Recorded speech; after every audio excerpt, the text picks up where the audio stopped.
Bonjour, bonsoir, mesdames, messieurs, et bienvenue à cette chaîne. C'est toujours un plaisir pour moi de vous rencontrer et d'échanger avec vous. Et de quoi est-ce qu'on va parler aujourd'hui?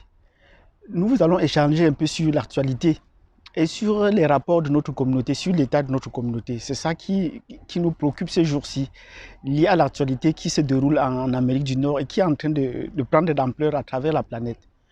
Et je vais me poser une question. Pourquoi et comment est-ce que les Noirs se mettent en marge de la société? Pourquoi est-ce qu'ils ne veulent pas comprendre le système? Pourquoi est-ce qu'ils ne veulent pas s'intégrer suivant les démarches qui ont été fixées par les autres? C'est ça la question de fond. Parce que nous sommes toujours en train de vouloir dire que non, il y a du racisme, il y a des conflits, on les déteste et ainsi de suite. Mais qu'est-ce que eux-mêmes, qu'est-ce que les Noirs font ici en Amérique du Nord pour essayer de comprendre les lois, pour essayer de comprendre le système? Parce que c'est une question de loi. On dit bien que nous sommes dans des sociétés démocratiques. C'est vrai, nous sommes dans des sociétés démocratiques où les lois sont là pour protéger les citoyens.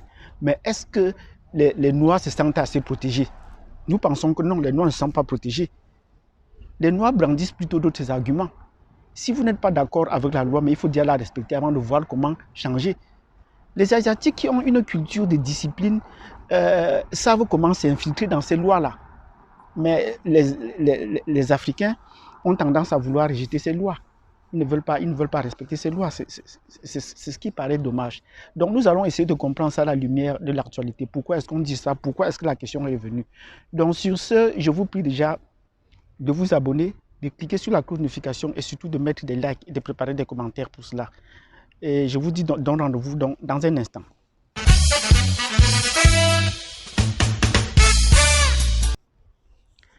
Bienvenue donc à cette chaîne et nous allons nous interroger pourquoi et comment est-ce que les Noirs ne parviennent pas à apprendre des lois ou de connaître le système dans lequel ils sont. Le système de loi, le système qui est mis en place par les autres pour les contrôler et pour les assujettir. Vous savez bien que ce système n'est pas là pour votre bien. Ce système est fait pour vous maltraiter, pour vous assujettir, pour vous dominer. Mais je pense que la chose je pense, à mon sens, ma petite expérience ici en Amérique du Nord, ce serait d'apprendre ces lois. Il y a des procédures. Hier, je disais déjà qu'il y avait une première chose que les Noirs ignorent. C'était qu'ils ignorent totalement qu'il faut prendre une assistance juridique. Parce qu'on vous a présenté toutes sortes d'assistance, toutes sortes d'assurances sociale, l'assurance médicale, mais on ne vous a pas présenté l'assurance juridique. Et on vous dit que non, cela ce n'est pas obligatoire, même quand vous en parlez à des Noirs, on dit que ce n'est pas obligatoire. Pourtant, il est vraiment essentiel, comme je l'ai dit, c'est l'antivirus. Et vous vous rendez compte, maintenant nous allons passer à une phase plus claire. C'est important que chacun le prenne. Parce que tout le monde ne peut pas rentrer à l'école pour apprendre le droit. Et même si vous êtes tous à apprendre le droit, il y a des professions qui sont chargées de le faire et qui ont pignon sur rue. Il y a ce qu'on appelle l'ordre de préséance. Même si vous arrivez au tribunal, vous ne pouvez pas arriver au tribunal seul et qu'un avocat soit là et qu'on vous laisse prendre son dossier avant le vôtre. Ce n'est pas possible. On peut prendre d'abord les leurs avant de prendre pour vous parce qu'ils sont représentés. Par un cause, leur maison, c'est chez eux, c'est dans leur maison. Donc, quand on voit ce qui s'est passé, on se rend compte que les Africains ne maîtrisent, ou les Noirs, les Afro-descendants ne maîtrisent pas la loi, ne maîtrisent pas les procédures, comment faire. Ma propre expérience parle du fait que j'ai travaillé comme agent de sécurité et il y a une procédure pour interpeller quelqu'un.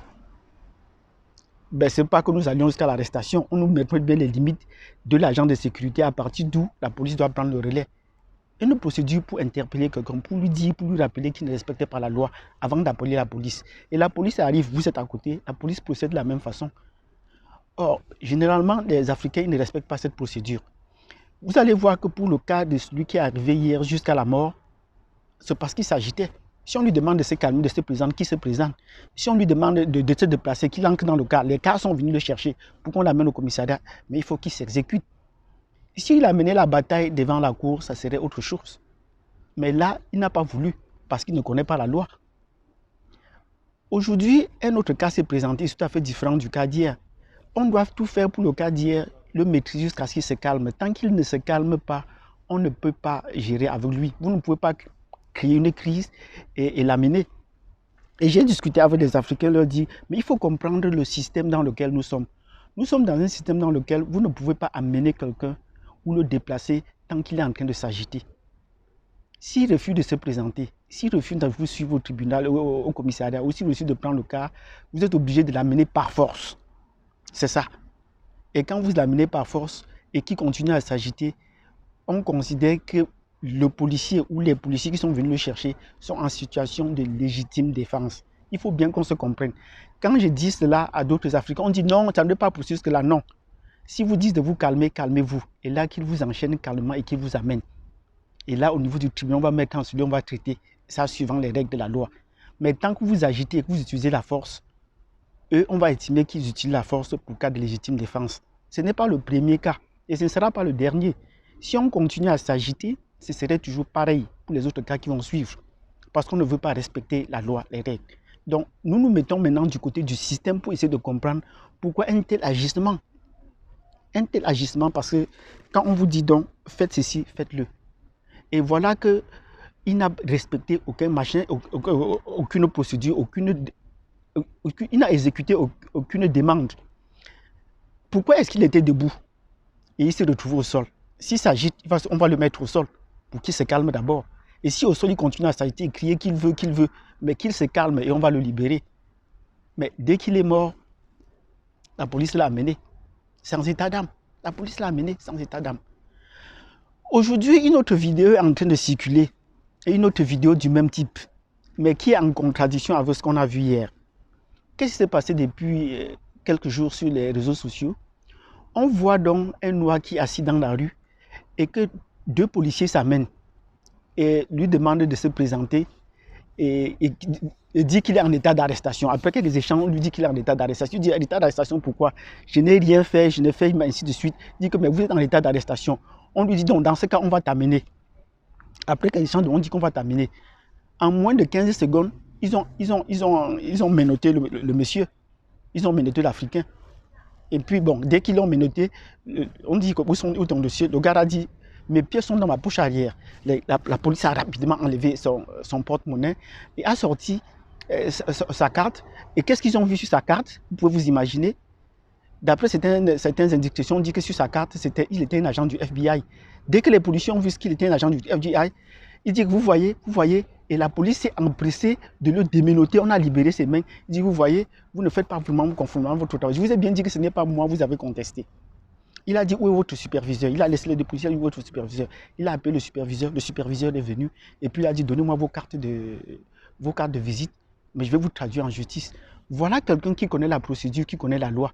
Et vous connaissez l'origine de cet Africain, de ce noir? Ce noir était d'origine africaine et du Sud-Soudan.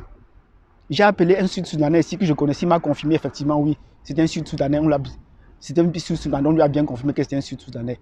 Donc voilà qu'un Sud-Soudanais arrivé aux États-Unis est agent du FBI et qu'on le confonde à quelqu'un d'autre. Mais comme il connaît la procédure, il n'a pas utilisé la force. Il n'a pas brandi d'entrée de jeu son identité et ainsi de suite. Il n'a pas fait la force avec eux. Donc c'est très important que nous le sachions. Très important que nous le sachions. Qu'il ne faut pas faire les forces, qu'il ne faut pas faire la force avec, les agents de force de l'ordre. Il ne faut pas faire la force. Et voilà qu'il a pris leur identité, comme je disais tantôt, et il est parti, il a dit qu'il va les traduire à la justice. Donc c'est important que nous, les Africains, combien d'Africains ou combien de Noirs peuvent suivre cette procédure-là, d'être calme. Quand on vous demande de vous calmer, calmez-vous. Et le calme se situe à deux niveaux. Il y a le calme au niveau de bavardage. Quand on vous pose une question, vous commencez à raconter des choses de cas par-ci, par-là. Et vous allez comprendre chaque fois quand vous allez parler, la police va vous dire calmez-vous. Et souvent, même à Montréal, quand on voit des situations comme ça, on dit non, c'est pas moi qui fais que c'est vous qui allez vous calmer. La police doit attendre, vous bavarder, dès que vous calmez, ils répètent leurs questions. Donc nous les Africains devons comprendre cela, qu'il faut se calmer. Même si vous êtes couché au sol, cessez de vous agiter, cessez de crier. Tant que vous criez, tant que vous agitez physiquement, vous poussez la police à agir, à utiliser une force de plus en plus croissante sur vous.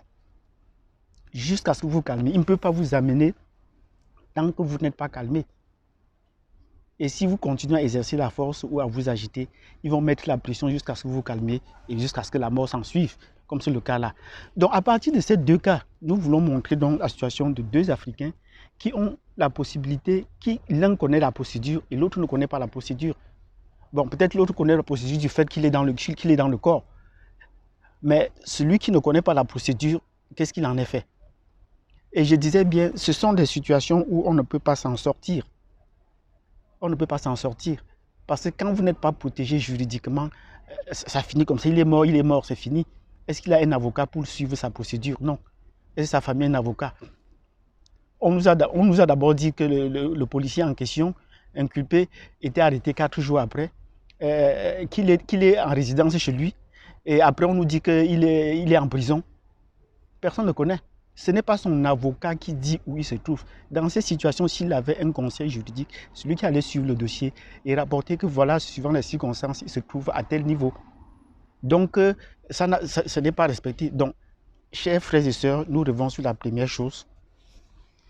Nous ne connaissons pas la loi. Faisons un effort d'apprendre les lois.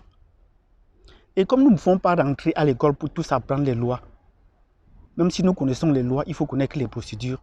La meilleure façon de prendre les procédures, d'apprendre des procédures ou d'être dans la procédure, c'est de prendre un conseil juridique. C'est de prendre un conseil juridique parce que le conseil juridique est là pour vous représenter de un et pour vous indiquer le chemin.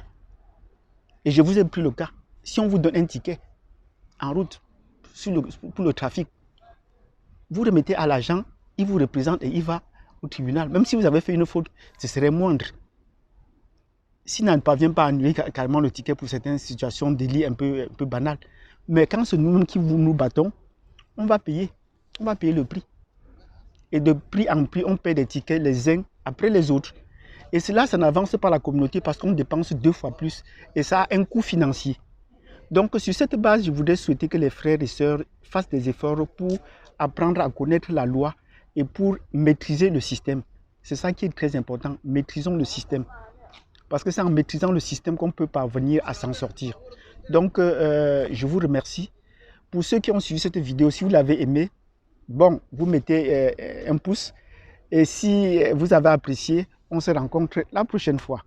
Merci et on se dit à plus tard.